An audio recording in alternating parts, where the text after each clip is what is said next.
जाबिर बिन अब्दुल्ला रज़ी अल्लाह अन्हुमा बयान करते हैं कि रसूलुल्लाह सल्लल्लाहु अलैहि वसल्लम मुशरिकीन की तरफ उनसे जंग करने के लिए गए तो मेरे बाप अब्दुल्ला ने कहा, जाबिर तुझ पर ज़रूरी है कि तू मदीना के मुहाफिज़ों में रहे हत्ता कि तुझे मालूम हो जाए कि हमारा क्या अंजाम हुआ है।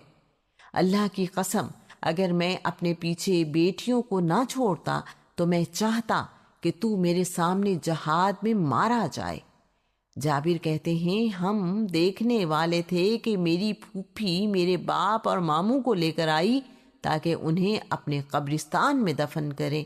बस एक आदमी मुझे मिला जो मनादी कर रहा था कि नबी सल्लल्लाहु अलैहि वसल्लम तुम्हें हुक्म देते हैं कि मकतूलों को वापस कर दो और उन्हें उसी जगह दफन करो जहां वो मारे गए।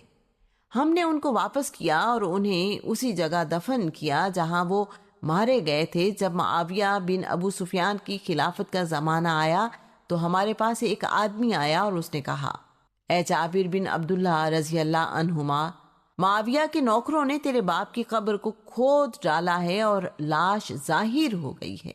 मैं उस कब्र की तरफ गया, मैंने उसको वैसा ही पाया जैसे उसको दफन किया था। उस पर वही तब्दीली थी जो कत्ल के वक्त हुई थी। जाबिर कहते हैं, मैंने उन्हें दफन कर दिया और मेरे वालिद खजूरों का कर्ज छोड़ गए थे। मुझ पर उनके एक कर्ज खाने अदायगी के लिए सख्ती की तो मैं हुजूर सल्लल्लाहु अलैहि वसल्लम के पास गया और अर्ज़ किया, ए अल्लाह के रसूल, मेरे वालिद फुला दिन शहीद हुए और खजूरों का कर्ज छोड़ गए थे, तो मुझ पर उनके पास कर्ज खाहों ने मुतालबे में सख्ती की है, तो मैं चाहता हूँ कि आप उसमें मेरी मदद करें। शायद कि आइंदा फसल तक कुछ खजूरों के लिए वो मुझे मोहलत दे दें। आप सल्लल्लाहु अलैहि वसल्लम ने फरमाया, दोपहर के करीब इंशाअल्लाह मैं तेरे पास आऊँगा। जाबिर कहते हैं, आप सल्लल्लाहु अलैहि वसल्लम तशरीफ़ लाए और आपके साथ और लोग भी थे। जाबिर कहते हैं, वो लोग साए में बैठ गए और रसूलुल्लाह सल्लल्लाहु अलैहि वसल्लम ने सलाम कहा और इजाज़त मांगी, फिर घर में दाखिल हो गए। मैंने अपनी बीवी से कहा हुआ था कि रसूलुल्लाह सल्लल्लाहु अलैहि वसल्लम आज दोपहर के करीब मेरे पास आएंगे, तो वो तुम्हें ना देखें और ना ही तुम रसूलुल्लाह सल्लल्लाहु अलैहि वसल्लम को किसी चीज़ के मुताल्लिक तकलीफ़ देना और ना ही उनसे कोई बात कहना।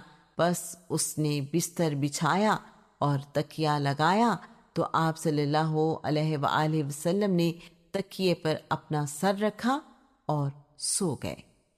फिर मैंने अपने गुलाम से कहा, ये बकरी का बच्चा ज़िबा करो। वो बकरी का बच्चा मोटा ताज़ा घर का पला हुआ था। मैंने कहा, आपके बेदार होने से पहले बहुत जल्दी फारिग हो जाना और मैं तेरे साथ हूँ। फिर हम इस काम में लगे रहे हत्ता के इससे फारिग हो गए और आप अभी सोए हुए थे। मैंने कहा, रसूलुल्लाह सल्लल्लाहु अलैहि वसल्लम जिस वक्त बेदार होंगे तो वो वुज़ू के लिए पानी मांगेंगे और मुझे खौफ है कि फारिग होकर आप सल्लल्लाहु अलैहि वसल्लम जाने के लिए खड़े ना हो जाएं। इसलिए मैं चाहता था कि आप सल्लल्लाहु अलैहि वसल्लम के वुज़ू से फारिग होने से पहले आप सल्लल्लाहु अलैहि वसल्लम के सामने गोश्त रखा जाए। जब आप सल्लल्लाहु अलैहि वसल्लम बेदार हुए तो आप सल्लल्लाहु अलैहि वसल्लम ने फरमाया, ए जाबिर, मेरे पास पानी लाओ। जाबिर ने कहा, जी हाँ, मैं लाता हूँ। फिर आप अभी वुज़ू से फारिग नहीं हुए थे कि आपके सामने गोश्त रखा गया। जाबिर कहते हैं, आपने मेरी तरफ देखा तो फरमाया, गोया कि तू जानता है कि हमें गोश्त पसंद है, अबू बकर को बुलाओ। फिर उसने अपने साथियों को बुलाया। जाबिर कहते हैं, खाना रखा गया तो आप सल्लल्लाहु अलैहि वसल्लम ने अपना हाथ रखा और फरमाया, अल्लाह का नाम लेकर खाओ। उन्होंने खाया हत्ता कि वो सैर हो गए और उसमें से बहुत सा गोश्त बच गया। और जाबिर कहते हैं, अल्लाह की कसम, बनु सलमा के लोग उन लोगों की तरफ देख रहे थे और आप सल्लल्लाहु अलैहि वसल्लम उनके नज़दीक उनकी जानों से ज़्यादा प्यारे थे और वो लोग आप सल्लल्लाहु अलैहि वसल्लम के पास इसलिए नहीं आ रहे थे कि आप सल्लल्लाहु अलैहि वसल्लम कहीं अपने किसी कौल या फेल से आपको तकलीफ। फिर आप सल्लल्लाहु अलैहि वसल्लम खड़े हुए اور آپ کے صحابہ رضوان اللہ علیہم اجمعین کھڑے ہوئے اور آپ صلی اللہ علیہ وآلہ وسلم کے آگے چلنے لگے، اور آپ صلی اللہ علیہ وآلہ وسلم فرما رہے تھے میری پچھلی جگہ فرشتوں کے لیے چھوڑ دو۔ جابر کہتے ہیں میں آپ کے پیچھے ہو گیا حتیٰ کہ دروازے کی دہلیز پر پہنچ گیا تو میری بیوی نے اپنا منہ دروازے سے باہر نکالا اور وہ بہت پردے والی تھی۔ اس نے عرض کی اے اللہ کے رسول صلی اللہ علیہ وآلہ وسلم، میرے لیے اور میرے خاوند کے لیے دعائے رحمت کریں۔ آپ صلی اللہ علیہ وآلہ وسلم نے فرمایا اللہ تجھ پر اور تیرے خاوند پر رحم کرے۔ پھر آپ صلی اللہ علیہ وآلہ وسلم نے فرمایا میرے پاس فلاں آدمی کو بلاؤ۔ آپ نے اس آدمی کے متعلق فرمایا جو مجھ پر قرض کی ادائیگی میں سختی کرتا تھا۔ آپ صلی اللہ علیہ وآلہ وسلم نے اسے فرمایا جابر کے والد پر ہے، اس میں سے تھوڑے سے حصے میں تم جابر کو آئندہ فصل تک مہلت دے دو۔ اس نے کہا میں ایسے نہیں کروں گا، اور بہانہ کیا کہ وہ مال یتیموں کا ہے۔ رسول اللہ صلی اللہ علیہ وآلہ وسلم نے فرمایا جابر کہاں ہے؟ جابر کہتے ہیں میں نے کہا اے اللہ کے رسول صلی اللہ علیہ وآلہ وسلم میں یہاں ہوں۔ آپ صلی اللہ علیہ وآلہ وسلم نے فرمایا جو تمہارے پاس کھجوریں ہیں اسے تول دو، شاید اسے اللہ پورا کرتے۔ آپ صلی اللہ علیہ وآلہ وسلم نے اپنا سر آسمان کی طرف اٹھایا تو سورج ڈھل چکا تھا۔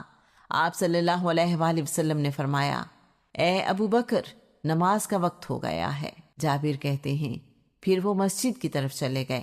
میں نے اپنے قرض خواہ سے کہا اپنے ٹوکرے لاؤ، پھر میں نے اس کے لیے اجوا کھجوروں سے تولا تو انہیں اللہ تعالیٰ نے پورا کر دیا اور ہمارے پاس اتنی کھجوریں بچ گئیں۔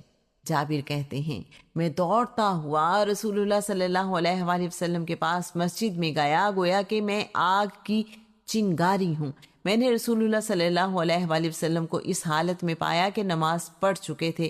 میں نے آپ سے کہا اے اللہ کے رسول میں نے اپنے قرض خواہ کے لیے کھجوروں کو تولا تو اللہ نے اسے پورا کر دیا اور ہمارے لیے بھی اتنی بچ گئیں۔ تو رسول اللہ صلی اللہ علیہ وآلہ وسلم نے فرمایا عمر بن خطاب کہاں ہیں؟ جابر کہتے ہیں وہ دوڑتے ہوئے آئے تو آپ صلی اللہ علیہ وآلہ وسلم نے فرمایا جابر بن عبداللہ سے اس کے قرض اور اس کی کھجوروں کے متعلق پوچھو۔ عمر رضی اللہ عنہ کہتے ہیں میں نہیں پوچھوں گا۔ جب آپ نے فرمایا تھا کہ شاید اسے اللہ پورا کر دے تو میں نے جان لیا تھا کہ اللہ اسے پورا کر دے گا۔ آپ صلی اللہ علیہ وآلہ وسلم نے اس سے 3 مرتبہ فرمایا تو اس نے بھی 3 دفعہ ہی دہرایا۔ ہر دفعہ وہ یہی کہتے کہ میں نہیں پوچھوں گا، اور جب بھی آپ بات کرتے تو 3 دفعہ سے زیادہ آپ سے بات دہرائی نہ جاتی تھی، اس لیے انہوں نے آخر پوچھ لیا تمہارے قرض خواہ اور کھجوروں کا کیا حال ہوا؟ میں نے کہا اللہ نے اسے پورا کر دیا ہے اور ہمارے لیے اتنی کھجوریں بچ گئی ہیں۔ میں اپنی بیوی کے پاس گیا، میں نے کہا میں نے تجھے منع نہیں کیا تھا کہ رسول اللہ صلی اللہ علیہ وآلہ وسلم سے میرے گھر میں بات نہ کرنا؟ اس نے کہا تمہارا کیا خیال ہے کہ اللہ تعالیٰ اپنے نبی صلی اللہ علیہ وآلہ وسلم کو میرے گھر بھیجے اور میں اپنے لیے اور اپنے خاوند کے لیے ان سے دعا کا سوال نہ کروں؟ سنن دارمی حدیث نمبر 46۔